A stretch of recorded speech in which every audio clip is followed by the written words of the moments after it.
હાલો મિત્રો, જય માતાજી। નવા સ્ટોરી વિડીયોમાં તમારું સ્વાગત છે।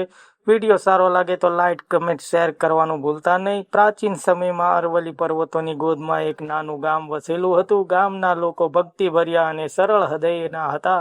ગામની બહાર ઊંચી ટેકરી પર ચામુંડા માતાજીનું પ્રાચીન મંદિર હતું। લોકો માનતા કે માતાજી અહીંયા સજીવ રૂપે વસે છે અને પોતાના ભક્તોની હંમેશા રક્ષા કરે છે। એક વખત ગામમાં કાળિયા નામનો ભયંકર દૈત્ય આવી ગયો। તે લોકોની ખેતી બગાડતો, પશુઓને હેરાન કરતો અને ગામમાં ભય ફેલાવતો। લોકો ખૂબ ડરી ગયા, અનેક ઉપાયો કર્યા, પણ દૈત્યનો આતંક વધતો જ ગયો। ગામના વડીલોએ નક્કી કર્યું કે હવે માત્ર ચામુંડા માતાજી જ તેમને બચાવી શકે છે। બધા ગામવાસીઓ એક સાથે મંદિર પર ગયા, દીવા પ્રગટાવ્યા, ભજન કર્યા અને માતાજી પાસે પ્રાર્થના કરી। હે માં, અમારું રક્ષણ કરો, અમે નિરાધાર છીએ। માતાજી પ્રગટ થયા। તે રાત્રે અચાનક આકાશમાં વીજળી ચમકી, ગર્જના થઈ અને મંદિરની અંદર દિવ્ય પ્રકાશ ફેલાયો। માતાજી સિંહ ઉપર સવાર પ્રગટ થયા। તેમના ચહેરા પર તેજ અને અનોખો કરુણા હતી, પણ દુષ્ટો માટે ભયંકર રૂપ હતું। માતાજીએ કહ્યું, મારા ભક્તો, ડરો નહીં। જ્યાં સુધી મારી કૃપા છે ત્યાં સુધી કોઈ દુષ્ટ તમારું કંઈ બગાડી શકશે।